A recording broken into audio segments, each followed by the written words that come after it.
Bismillahirrahmanirrahim. Assalamualaikum warahmatullahi wabarakatuh.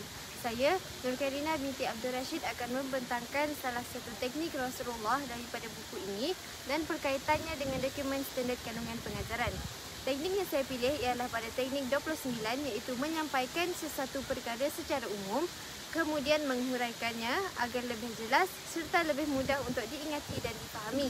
Teknik saya kaitkan dengan standard kandungan yang saya pilih, iaitu 5.2, merumus iktibar keunggulan sifat fatonah Nabi Muhammad secara beradab dan istiqamah, dan standard pengajaran yang saya pilih ialah 5.22, iaitu menjelaskan keunggulan sifat fatonah Nabi Muhammad melalui kisah kehidupan baginda.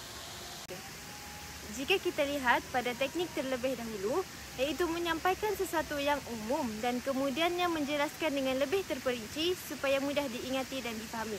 Hal ini berkait dengan SP yang saya pilih, iaitu kita lihat pada kunci menjelaskan.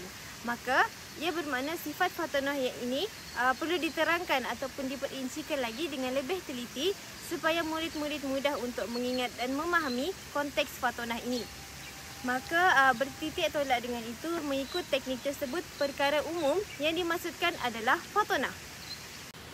Jadi, kita sebagai guru hendaklah menjelaskan apa itu fatonah dengan cara apa? Kita berbalik kepada DSKP tadi, iaitu menjelaskan keunggulan sifat fatonah Nabi Muhammad melalui kisah kehidupan baginda.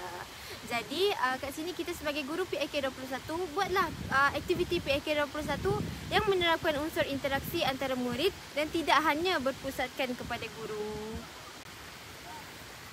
Saya bagi contoh, iaitu aktiviti fan and pick.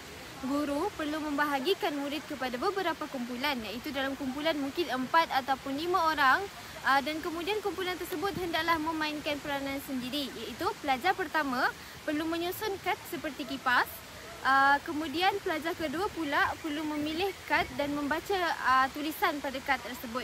Pelajar ketiga pula akan menceritakan perkara ataupun peristiwa yang berkaitan dengan perkara yang tertulis pada kad tersebut. Jadi pelajar keempat dan kelima buat apa? Diorang akan buat respon ataupun pujian kepada rakan mereka sendiri. Jadi setiap pelajar perlu bertukar-tukar peranan supaya mereka dapat menceritakan sifat fatonah berdasarkan kisah kehidupan baginda. Okey, kenapa saya memilih teknik ini untuk dilaksanakan di sekolah adalah untuk mengaplikasikan pendekatan didaktif kepada murid di sekolah, iaitu seperti kita tahu, didaktif ni adalah perkara umum kepada perkara yang khusus, iaitu memperincikan sesuatu perkara secara lebih mendalam.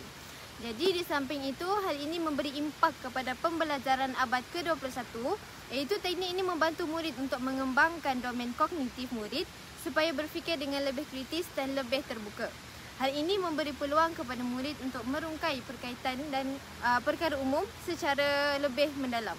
Bahkan teknik ini juga mampu mengembangkan kemahiran interaksi antara murid dalam menjelaskan sesuatu hal yang umum kepada rakan mereka. Jadi sekian itu sahaja perkaitan teknik 29 dengan SK 5.2 dan SP 5.2.2.